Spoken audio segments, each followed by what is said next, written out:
There are moments in life that shatter you completely. Moments when the ground disappears beneath your feet and everything you believe turns to dust. That October evening, walking through an upscale downtown neighborhood with a grocery bag in hand, I lived through one of those moments. My name is Eleanor. I'm 67 years old. With wrinkles I wear like medals and a heart I once thought unbreakable. For 42 years, I was married to Albert, a wonderful man who left me widowed 5 years ago. Since then, my world has revolved around three things: my two-story suburban home, the bougainvillea plants I tend each morning, and my son Matthew, my only child, my reason for continuing after Albert's death. But that night, as the cold October air stung my face and city lights flickered indifferently around me, I discovered that a mother's love can become her greatest blindness. It all began with a phone call 3 hours earlier. I was preparing my famous chili, the recipe Matthew had loved since childhood, when my cell phone rang. It was Valerie, my daughter-in-law. "Mom, how are you?" Her voice sounded rushed, almost irritated. "Look, I'm calling to tell you that tonight's dinner has been postponed. Matthew had an issue at work, so we'll celebrate another day." Disappointment washed over me. We'd been planning this dinner for 2 weeks to celebrate Matthew's promotion at the architecture firm. I bought the freshest ingredients, taken out the china we reserve for special occasions. Even stopped by Linda's bakery for those pastries Valerie likes. "Is Matthew okay?" I asked, worried. "Do you need anything?" No, everything's fine. It's just, work stuff. Don't bother coming over. You should rest." And she hung up. Something in her tone disturbed me. It wasn't concern I'd heard, it was impatience, as if I were a chore she needed to check off quickly. I stood there staring at the steaming pot, the chili bubbling with an aroma of spices and cinnamon filling the kitchen. A weight pressed against my chest. Maybe it was my imagination. Maybe I was just being a paranoid old woman, as Valerie had once accidentally called me during an argument. But I couldn't settle down. I decided to go for a walk. I needed air to clear this strange feeling tightening in my stomach. I put on my beige cardigan, the one Albert gave me, the one that smells like lavender because I store it with sachets, and left, heading toward the market. Perhaps buying some flowers would lift my spirits. The sunset painted the sky in shades of orange and violet. The streets were alive with street vendors, the smell of roasted corn, music spilling from shops. I walked without a destination, just letting my feet carry me. And then I saw it. The restaurant. Skyview Terrace. That elegant place with massive windows and warm lighting. The one Matthew always said was too expensive for a casual dinner. I passed by it by chance, by that cruel coincidence that fate sometimes hands you when you need to wake up. And there they were. Matthew, my son, sitting at a large table by the window, laughing with a glass of red wine in his hand, making a toast. Beside him sat Valerie, wearing a tight black dress I'd never seen before, her hair swept up in a sophisticated bun, looking like the queen of the evening. But they weren't alone. 8 other people sat at that table. Their friends. I recognized some, Jessica and her husband, that pretentious couple who always make snide remarks. Richard, Matthew's insurance salesman friend. 2 girls I didn't know with magazine model makeup. Everyone was laughing. Everyone was toasting. Everyone was eating from those enormous plates they only serve in restaurants where one meal costs more than a week's groceries. I froze on the sidewalk. People passed by me, bumping into me accidentally, but I couldn't move. I couldn't breathe. Wine bottles, 3, 4 I lost count. Shrimp cocktails, cuts of steak, flaming desserts, and in the center of the table, a silver bucket with champagne. Valerie raised her glass, said something that made everyone laugh, and Matthew kissed her cheek. It felt like someone had plunged a knife into my chest and twisted it slowly. "It's postponed, Mom. You don't need to come." Valerie's words echoed in my head like a cruel joke. Nothing was postponed. They'd simply excluded me, lied to me, pushed me aside like you push aside old furniture that no longer matches the decor. But that wasn't the worst part. The worst part was remembering something that froze my blood. That morning, Valerie had asked to borrow my credit card. "Mom, I need to buy a gift for Matthew, something special for his promotion. Can I borrow your card? I'll give it back tomorrow, I promise. I, as always, had given it to her without hesitation. And there they were, spending my money, celebrating without me, probably laughing at how easy it was to fool the stupid old woman who gave them everything without asking questions. Something inside me snapped. It wasn't sadness, it was rage. A cold, silent rage that rose from the pit of my stomach until it filled me completely. I took out my cell phone with trembling hands. I opened the banking app, and there, in real time, I could see the charge they just made. Restaurant Skyview Terrace, $4,730. $4,730 in one night. On a lie, I didn't think twice. My fingers moved on their own. I went to security section and canceled the card. Immediate cancellation. All pending transactions blocked. I looked up at the window just in time to see the exact moment it happened. A waiter approached the table. He said something to Valerie. She frowned. She took out her phone. Her face, which seconds before had been glowing with happiness, transformed. First confusion, then panic, then rage. I watched her show the screen to Matthew. I watched him pull out his phone too. I watched them both start typing frantically. And then, as if she could feel my gaze, Valerie looked up. Our eyes met through the glass. She saw me standing on the sidewalk with my old cardigan and grocery bag, staring at her. And on her face, I saw something I will never forget. It wasn't shame. It was contempt. She looked at me the way you look at an annoying insect that ruined the party. Matthew saw me too. He turned pale. He said something. Valerie stopped him, placing her hand on his, shaking her head. I didn't move. I didn't go inside. I didn't scream. I didn't make a scene. I just watched them. I watched until Valerie looked away uncomfortably, until Matthew bowed his head. Then, with whatever dignity I had left, I turned around and walked back home. My legs were shaking. The city lights blurred through tears I refused to let fall. The noise of the street became a distant hum. When I reached my house, I locked the door, turned off the lights, and sat on the living room sofa, that sofa where Albert and I had watched Matthew grow up, where we'd celebrated his first steps, his birthdays, his achievements. And for the first time in 5 years since Albert died, I felt completely alone. But in the midst of that loneliness, in the midst of that pain crushing my chest, something began to awaken. A question, a terrible doubt I hadn't dared ask before. How many times had this happened? How many more lies had I swallowed without realizing it? I didn't sleep that night. And when the sun rose the next day, I was no longer the same woman, because there are betrayals that hurt, and there are betrayals that transform you. That dawn, sitting in my kitchen with a cup of coffee that had already gone cold, I started to remember, and every memory was like opening an old wound that had never healed properly. I met Valerie 4 years ago. Matthew came home one Sunday with her on his arm, smiling in a way I hadn't seen since he was a teenager. "Mom, this is Valerie. She's special." I wanted to believe him. I wanted my son to be happy after being alone for so long. Valerie was beautiful. I won't deny it. Tall, slender, with the kind of confidence that commands attention. She was from Chicago, worked in marketing, spoke with sophisticated words I sometimes didn't understand. From the beginning, there were signs, small ones, so subtle that I ignored them, thinking it was my imagination.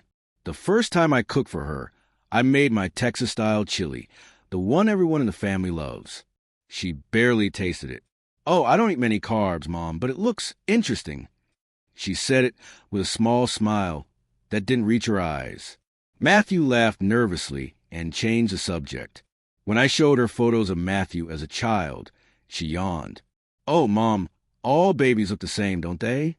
When I told her about Albert, about how we met at a state fair more than 40 years ago, she checked her phone while I was talking. "How nice, Mom. How romantic," she said, without looking up from the screen. But I kept quiet because Matthew looked at her like she was a son, and I didn't want to be the bitter mother-in-law who ruins her son's happiness. Then came the wedding. Valerie wanted a wedding like the ones in magazines, a huge garden, an imported dress, a banquet for 200 people. "It's my day, Mom. A woman only gets married once." She looked at me with those eyes I was starting to recognize, the ones that said, "You have the money, I have the youth, do your part." Matthew worked as a junior architect. He earned decent money, but not that much. Valerie had just quit her job because of stress, so they turned to me. "Mom, I know it's a lot to ask." Matthew had that little boy face that always melted me. "But Dad always said that when I got married, he would pay for my wedding. I know he's not here anymore, but..." He didn't finish the sentence. He didn't have to. I spent $180,000 on that wedding, the savings that Albert and I had accumulated from selling the hardware store. Money I was saving for emergencies, for my old age, so I wouldn't be a burden to anyone. Valerie chose everything. I just signed the checks. On the wedding day, she didn't even thank me. She just said, "Oh, Mom, it's wonderful you could help us." Matthew deserved nothing less. Then came the wedding gift. They were renting a small apartment. Valerie complained constantly. "We can't live like this, Matthew. I come from a good family. I'm used to better things." One day, they came to my house. Valerie with serious face, Matthew nervous. "Mom, we found a perfect condo in the West Loop. 3 bedrooms, balcony, parking, but we need the down payment." Matthew wouldn't look me in the eye. "It's an investment. Someday it'll be for our children, for your grandchildren, Mom." $850,000. Almost the entire inheritance Albert left me. I did it. Of course I did. Because that's what mothers do, right? Sacrifice. Give everything. Even when it hurts. Valerie hugged me that day. The only hug she'd given me in 4 years. "Thank you, Mom. You don't know what this means to us." But things didn't get better. They got worse. Matthew started visiting less. He used to come every Sunday for lunch. Then every 2 weeks. Then once a month, always with excuses. "It's just Valerie has yoga, Mom." "It's just we have plans with her friends." "It's just, you know how traffic is." The phone calls changed too. We used to talk about everything. Now conversations lasted 3 minutes. "How are you, Mom?" "Fine, son." "That's good. I'll call you later. I'm in a hurry." And then the emergencies started. "Mom, the washing machine broke. Can you lend us money to repair it?" $1,500. "Mom, Valerie needs urgent dental treatment." $2,000. "Mom, the car needs new tires and we're short." $1,200. It always ended up on my credit card, the one I'd lent them for emergencies and that they never returned. 6 months ago, Valerie used my car to buy clothes. I saw her tagging herself on Instagram with bags from Nordstrom and Saks. When I asked her about it, she laughed. "Oh, Mom, it was a sale." Don't tell me you're going to get upset over few outfits. $15,000 on clothes she called a few outfits. I kept quiet. I always kept quiet because I was afraid. Afraid that if I complained, Matthew would pull away even more. Afraid of being left completely alone. Afraid of being the bitter old woman nobody wants around. Albert always told me, "Eleanor, you're too good. People take advantage of that." I would answer him, "It's our son, Albert. A son never betrays you." But Albert was gone, and I was starting to understand that I'd been wrong. That dawn, as the cold coffee turned bitter in my mouth, I realized something terrible. I hadn't been generous. I'd been a coward. I gave them money because it was easier than demanding respect. I accepted crumbs of attention because I was terrified of having nothing. And Valerie knew it from the beginning. She'd smelled my weakness like a shark smells blood. The sun was starting to rise when I made a decision. I wasn't going to cry anymore. I wasn't going to beg for affection. I was going to find out the truth, the whole truth. Because if they'd lied to me about a dinner, what else had they lied about? I went to my room, took out the folder from my nightstand where I kept the bank statements, the ones I never checked because I trusted my son. I spread them out on the kitchen table and started to read. What I found took my breath away. I couldn't stay home. Not after seeing them through that window, celebrating with my money, while I was the burden they had to hide. I put on my gray coat, the one I wear to church, tied my hair in a low ponytail, and went back out into the street. It was almost 9 at night. The streets were still full of life, but I walked like a zombie with only one destination in mind: Skyview Terrace. Every step I took toward it was a battle between my dignity and my pain. Part of me screamed, "Go home, Eleanor. Don't humiliate yourself anymore." But another part, the one that had awakened when I canceled the card, pushed me forward. Go look them in the face. Let them know you're not the fool who stays quiet anymore. When I arrived, I stood in front of the entrance. The doorman looked at me strangely. I didn't fit in there with my simple clothes, my old grocery bag, my comfortable walking shoes. But I went in anyway. The place smelled like money.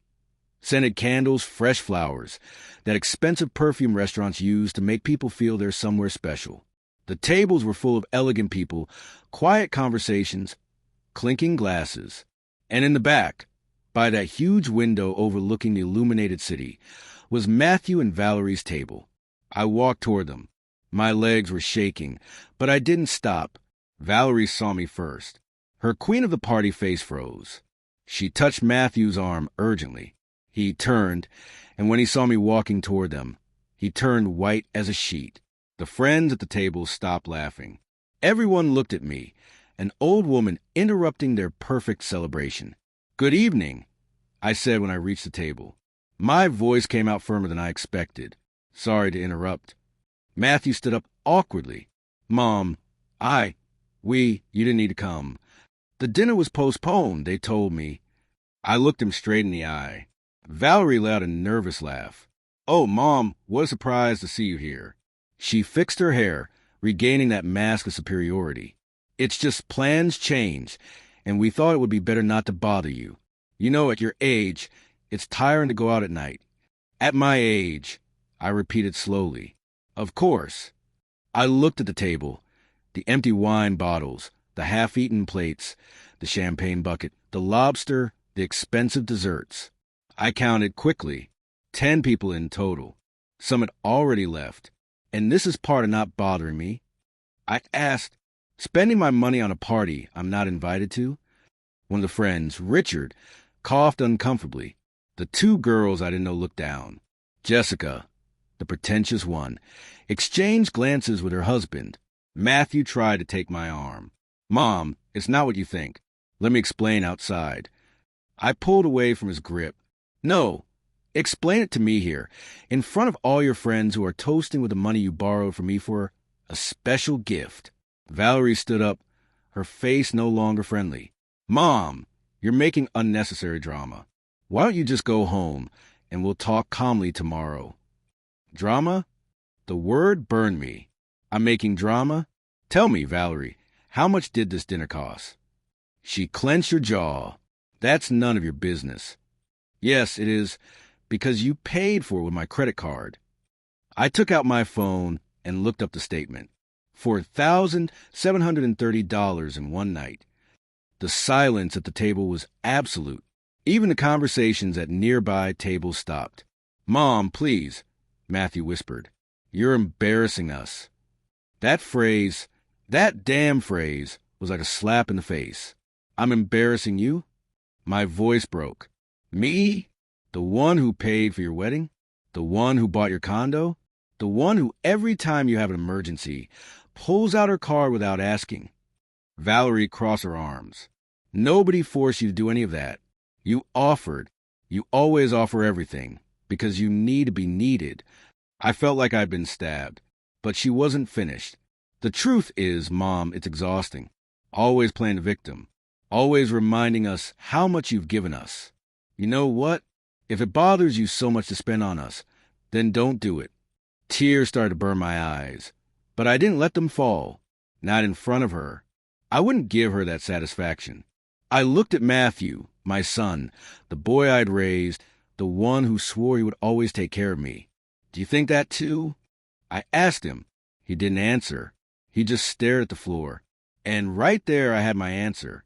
I reached into my bag, took out another credit card, one I'd mistakenly brought with me, one that still worked. I placed it on the table next to the remains of the expensive food. "Settle the bill with this," I said. "It's the last thing you'll ever use of mine." Valerie took the card with a triumphant smile. "Whatever you say, Mom." I turned to leave, but before I exited that place, I turned back one last time. "Enjoy your dinner," I said, "because it costs you much more than you can imagine." I walked out of that restaurant with my head held high, even though inside I was falling apart. In the taxi on the way home, the tears finally fell. I cried silently as the city blurred past the window. But amid those tears, something was being born. A determination, a cold rage, a certainty. If this is how they treated me when I gave them everything, then it was time to find out what happened when I gave them nothing. I got home after midnight. I locked the door, turned on all the lights in the living room, and sat down at the dining table with a determination I'd never felt before. On the table, I placed my old laptop, the one Matthew had taught me to use years ago. I entered the bank's portal with trembling hands. Not from fear, from rage. The screen loaded slowly. Username, password, and there was my bank account, the one I'd shared with my son 2 years ago when he told me it was so he could help me if I had an emergency. "So you're not alone in this, Mom. I'll take care of you." What bitter irony. I started reviewing the transactions from the last 6 months. At first calmly, then with my heart beating faster and faster. January. Charge, department store, $1,850. Charge, luxury spa, $1,280. Charge, premium wine shop, $930. February. Charge, Milano boutique, $2,460. Charge, Michelin star restaurant, $1,570. March. And this is where my blood ran cold. Charge, Sunset Tours Travel Agency, $8,740. I opened the details. All-inclusive package to Cancun. 5 days for nights, 2 people, suite with ocean view. I got up from the chair. I paced the living room. I breathed deeply. They'd never told me they were going on a trip. They'd never invited me. They hadn't even notified me. I went back to the computer. I kept reviewing, like peeling an onion, knowing each layer would make me cry more. April. Charge, Cartier jewelry, $4,320. Charge, beauty salon, $890. Charge, sports club annual membership, $3,100. May. Charge, contemporary furniture, $5,260. Charge, Samsung Electronics, $3,840. June. Charge, another Michelin star restaurant, $2,210. Charge, Barcelona tour, $11,800. Charge, designer store, $2,930. My fingers trembled on the keyboard. I took out my old notebook, the one where Albert used to write down the hardware store's accounts, and I started to add. January, $5,870. February, $6,320. March, $14,080. April, $9,830. May, $13,700. June, $8,140. I continued with July, August, September. Every month was the same, spending and spending, expensive things, luxuries, whims. When I finished adding, the number left me breathless. $134,000. In 6 months, my son and daughter-in-law had spent $134,000 of my money without asking, without telling me, without a single explanation. Money I'd earned working 30 years at the hardware store with Albert. Money that cost us early mornings, exhaustion, sacrifices. Money I was saving, so I wouldn't be a burden to anyone in my old age. And they'd spend it like it was confetti. I poured myself a glass of water with shaky hands. But I wasn't finished. I remembered something. My tablet, the one I bought last year that I left charging in the living room. Matthew sometimes used it when he visited. Said his phone was running out of battery. I went to get it. I turned it on and found something that broke me in a way I didn't expect. The accounts were synced, his WhatsApp, his messages, everything. I didn't want to look. Part of me screamed to stop, that I'd suffered enough. But another part, the new Eleanor, the one being born that night, Knew I needed to see the bottom of the pit. I opened the chats. The first group was called The Girls. It was Valerie's group with her friends. I went in and read. Valerie. Girls, look at the necklace I bought. Cartier. Obviously. The old woman won't even notice. Haha. Jessica. Girl, you're my idol. I could never ask my mother-in-law for that much cash. Valerie. It's not asking. It's taking what I deserve. That old woman has money saved up and doesn't even use it. What does she want it for? Her funeral? Better that someone who appreciates nice things enjoys it. Carla. Ha! No way. Val, you're evil. Valerie. Honestly, I'm sick of her. Always with her martyr face. Always wanting us to thank her for everything. She's a walking bank and doesn't even realize it. Every word was a stab. But I kept reading. Valerie. The good thing is Matthew's on my side now. I told him if he doesn't support me against his mom, I'm leaving. And the poor fool would do anything not to lose me. Jessica. You're a strategist girl. Valerie. I'm not a strategist. I'm smart.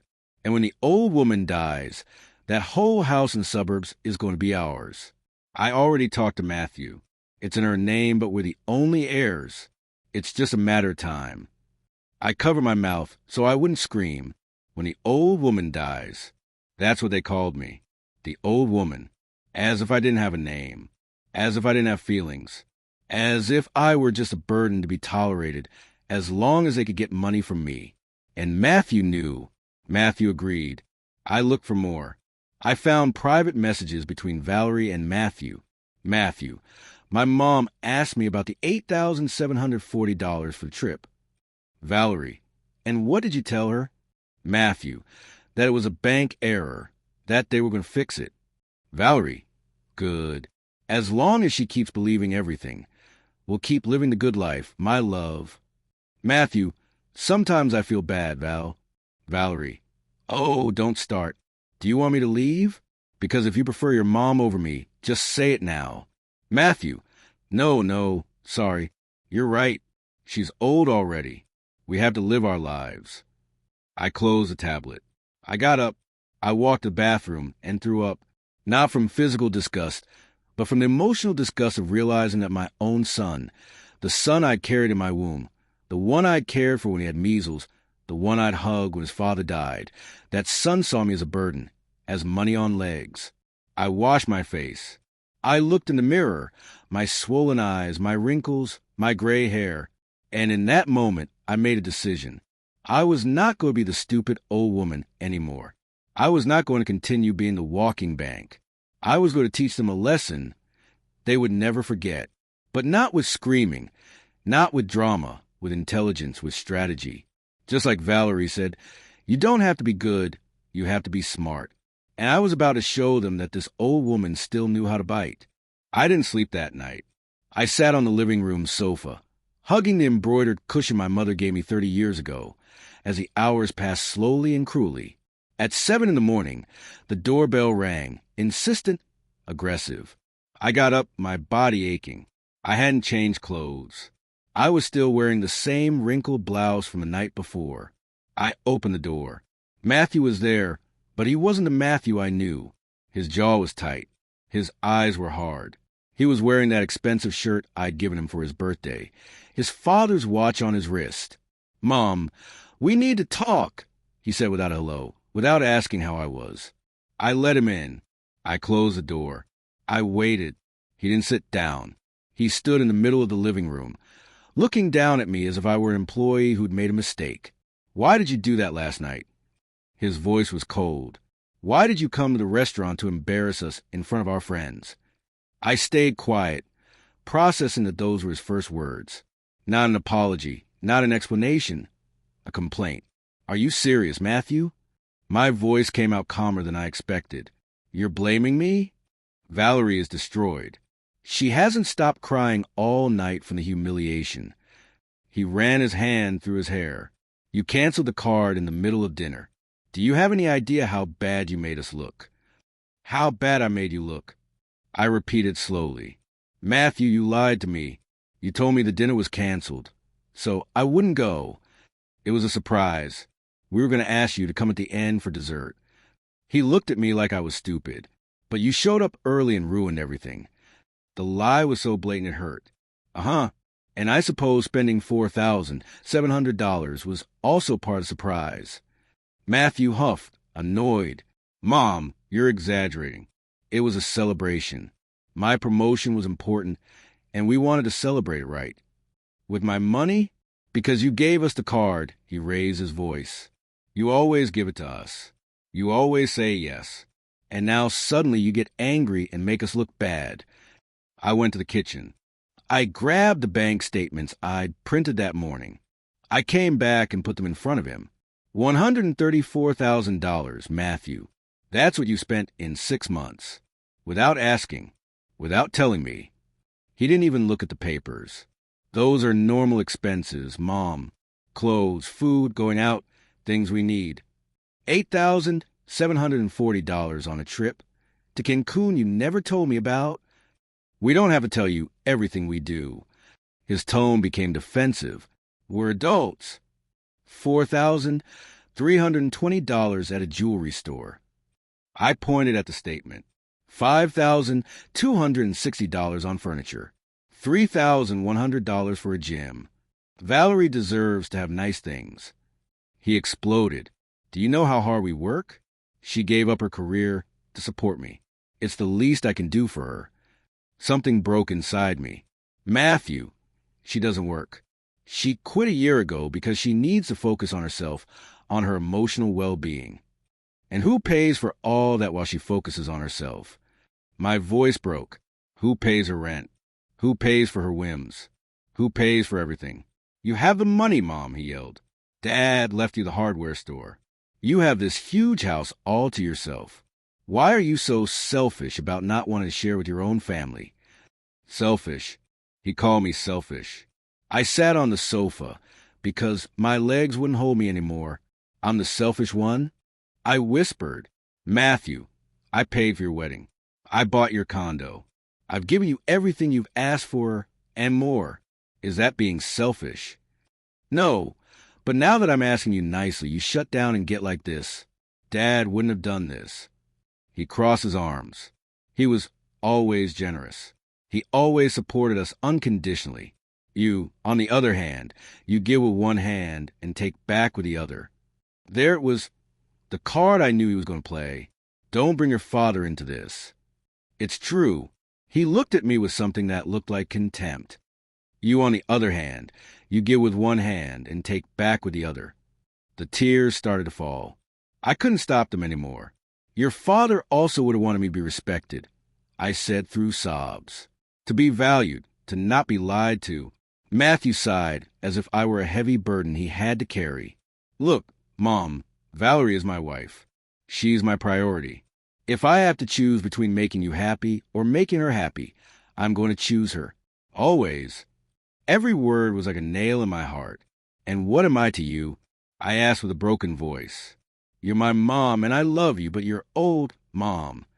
He said it with horrifying naturalness. You've already lived your life. Now let me live mine. Stop trying to control everything with your money. I just stared at him. This 32-year-old man who was once my baby, who clung to me when he had nightmares, who told me, I love you, Mommy, every night before bed. Now he looked at me like I was an obstacle. Matthew, I just want you to respect me. And I just want you to understand that you are not the center of my world anymore. He walked to the door, fixed the card, or Valerie and I are going to have to make difficult decisions about our relationship with you. He left. He closed the door without saying goodbye. I was left alone in that living room where I'd watched him grow up, surrounded by photos of happy moments that now seemed like lies. I hugged my mom's cushion and cried like I hadn't cried since I buried Albert. I cried for the son I'd lost, because the Matthew who had just left was not my son. He was a stranger who looked like him. I cried for all the years I'd given love without measure, for all the times I'd stayed quiet, for having become someone so disposable. But among those tears, something changed. The pain turned into clarity. If I was just money to Matthew, then it was time to close the bank. And if Valerie thought I was a stupid old woman who was going to keep funding her luxuries while they planned to take my house when I died, she was very mistaken, because this old woman had just woken up, and what came next was going to surprise them in ways their manipulative minds never imagined.